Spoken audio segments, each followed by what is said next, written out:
Bon, drôle d'endroit pour faire l'intro de cette vidéo YouTube. Je suis dans un air de jeu et ça me rappelle le level fun des backrooms. Pour ceux qui s'y connaissent et qui ont vu mes précédentes vidéos à ce sujet. Bref, donc comme tous les 6 mois, on va me changer ma sonde nasogéginale. Donc voilà, ça c'est une sonde pour ceux qui ne savent pas qui va dans mes intestins et non pas une sonde nasogastrique qui va dans mon estomac. Donc par conséquent, pour que le placement se fasse bien de façon à dévier l'estomac, ça se place forcément avec un endoscope. Donc pour comme ça, ils puissent voir où va la sonde parce que voilà, le sphincter, la partie qui est entre l'estomac et les intestins, c'est très difficile d'accès juste comme ça à l'aveuglette, contrairement à une sonde nasogastrique. D'habitude, on me plaçait cette sonde sous anesthésie générale, mais la dernière fois, c'était en 2020 et après cette sonde, on l'a placée que sous anesthésie locale. Enfin, anesthésie locale si on peut dire ça, parce que en soit, la majeure partie du temps, on me mettait même pas un pchit dans la gorge, donc et même le pchit, je sentais tout, ça changeait rien. Donc en soit, c'était sans anesthésie. Donc là, cette fois, je n'ai plus jamais envie de subir l'horreur que c'est de la placer sans anesthésie générale. De toute façon, qu'on m'ait placé la sonde sous anesthésie locale ou générale, je vous ai à chaque fois tout partagé sur YouTube, ce qui fait que la semaine prochaine, on va me la placer, je vais passer au bloc. De toute façon, je vous partagerai tout. J'espère juste que ça va bien se passer. Ce temps-ci, j'apprends de plus en plus de décès de personnes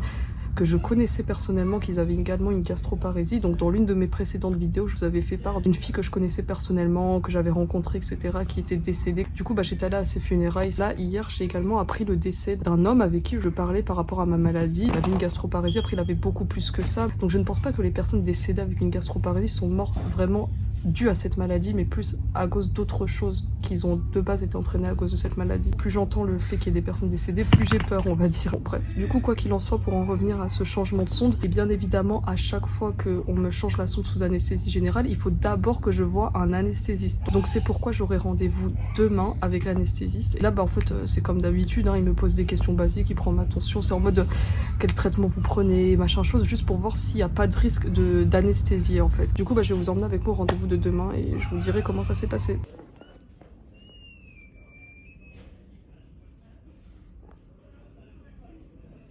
Là, je suis actuellement dans la salle d'attente du coup de l'anesthésie. Je me suis présentée à l'accueil, j'ai eu plein de documents à remplir.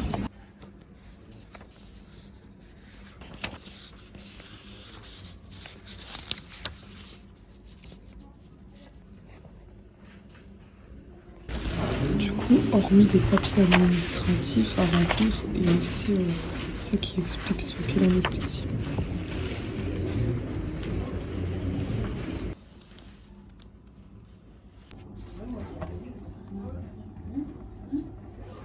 Du coup, il ne me reste plus qu'à attendre mon tour. Bon, je pense que d'abord je vais passer avec l'infirmière et après avec l'anesthésiste, d'après ce qu'on m'a dit à l'accueil. J'ai rendez-vous à 10h15, il est 10h44. Je suis pas prête de passer. Ça fait plus d'1 heure que j'attends. Du coup, là, je viens de passer dans cette salle qui est juste derrière moi pour les questions, etc. Avec l'infirmière anesthésiste. Je suis passée que vers 11h36 alors que j'avais rendez-vous à 10h15. Bon, c'est toujours comme ça de toute façon. On est habitué. On remet un papier où on explique exactement tout, comment ça va se passer pour l'anesthésie générale. Je serai hospitalisée juste la journée. Voilà le papier pour qu'il explique les choses. Hop. Voilà. Bon, du coup, après être passé ici avec l'infirmière anesthésiste, je dois désormais attendre le docteur, l'anesthésiste. Donc voilà, elle m'a expliqué comment ça allait se passer, etc. Les questions basiques. Elle m'a pesé, elle m'a prise ma tension. Et en fait, vous savez, la plupart du temps, pour les anesthésies générales, ils font une intubation. Et en fait, moi, on ne me mettait pas d'intubation parce que c'était juste pour changer la sonde. Par contre, lorsqu'on m'a opéré pour le pacemaker gastrique, on m'a intubé. Genre, what the fuck. En plus, récemment, j'étais tombée sur une vidéo qui montrait comment ils faisaient les intubations pour l'anesthésiste. J'étais bordel, me dites pas que c'est ça qu'ils me font. Et si, j'ai déjà été intubée. Mais là, du coup, c'est une anesthésie générale légère, pas profonde comme pour le pacemaker. Donc, il y aura juste une oxygène simple. De ce qu'on m'a dit avec perfusion. Ça va faire 2 heures que je suis là. Bon, là, après 2 heures d'attente, je vois enfin l'anesthésiste.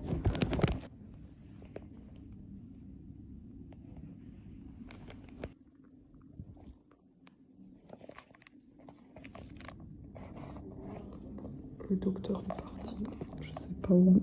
Bon, il reste plus que ce rendez-vous et après c'est bon.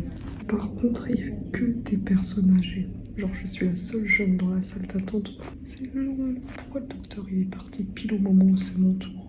Là c'est bon, j'ai fini, je sors de l'hôpital. Et maintenant, pour ceux qui se souviennent, dans l'une de mes précédentes vidéos, je vous avais dit que j'avais fait une prise de sang pour contrôler tout ça. Ben, j'ai toujours pas eu les résultats alors que ça fait plus d'une semaine et qu'on m'a dit que les résultats devaient être là dans une semaine. Ce qui fait que bah, là je vais aller au laboratoire et voir ce qu'il en est. Du coup bah let's go, je vous emmène avec moi.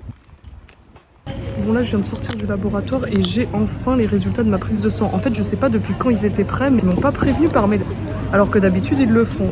Bon je suis de retour chez moi, je suis en pyjama. Je vais vous dire ce qu'il en est de la prise de sang. Je me retrouve avec plein de paperasserie. Déjà est-ce que vous vous souvenez lorsque je vous avais dit que depuis genre mes 14 ans, 15 ans, quelque chose comme ça, à chaque fois qu'on me faisait des prises de sang basiques, et bien les leucocytes, donc ce qui correspond aux globules blancs, pour défendre le système immunitaire, sont toujours élevés. Donc ça montre à chaque fois que mon corps, il est en train de combattre une infection.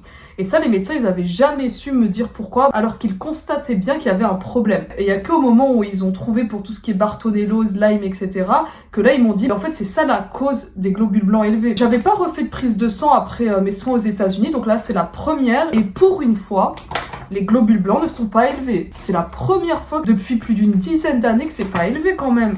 Que c'est dans la norme. Donc est-ce que ce serait un signe que tout ce qui est bactériologique est moins sévère en moi et donc le corps n'a plus besoin d'avoir des globules blancs extrêmes pour se défendre constamment ou pas? Après qu'on a Lyme, Bartonellose, etc., on n'a pas forcément les globules blancs élevés. C'est pour ça qu'en fait les soins des États-Unis, c'est un truc qui va petit à petit, c'est des soins longs mais efficaces. Bref, quoi qu'il en soit, il y a déjà ça de positif. Pour le potassium, je vous avais parlé dans la vidéo où j'ai fait la prise de sang, que je savais pas en fait si ça avait été mis dans la prise de sang, et ben en fait si, ça a également été contrôlé. C'est bizarre parce qu'habituellement, quand on faisait des ionogrammes sanguins, il n'y avait pas forcément le potassium. Là, ça y est, donc il est normal évidemment vu que j'ai pas de vomissement. Par contre, le sodium est bas. Bon, il n'est pas extrêmement bas, mais il n'est pas dans la norme. La vitamine D est très basse. Ça recommence. Je sais pas pourquoi, mais ma vitamine D, elle est tout le temps basse. Vous vous souvenez qu'on m'avait fait le contrôle pour la maladie de Lyme? Bah, à ce moment-là, la prise de sang aussi montrait vitamine D basse. On m'en avait donné. En beaucoup de quantité, mais là c'est toujours aussi bas alors que c'était monté, donc bref, bon après ça c'est la vitamine du soleil, et bon je sors pas beaucoup, c'est sûrement ça, je sais pas. Pour la vitamine C, eh bien c'est dans les normes, alors c'est pas tout à fait élevé, mais c'est pas non plus bas, c'est dans la norme limite, donc ça va, la vitamine C, au moins je suis casée là-dessus. Il y a également le magnésium qui est bas. Pour conclure, sodium, magnésium et vitamine D qui sont basses, donc j'ai une petite carence pour tout ça. Magnésium aussi, c'était un truc où j'avais une énorme carence à l'époque où je vomissais beaucoup. Là, je sais pas pourquoi j'ai encore une carence de magnésium. Mais c'est plutôt convenable. Du coup, il faudra juste que je reprenne rendez-vous avec le médecin qui m'a prescrit ça pour voir ce qu'elle me dirait, si elle me donne de la vitamine D, etc. Voilà, c'est tout pour cette vidéo. N'hésitez pas à vous abonner pour ne rien manquer. Et sur ce, je vous dis à la semaine prochaine.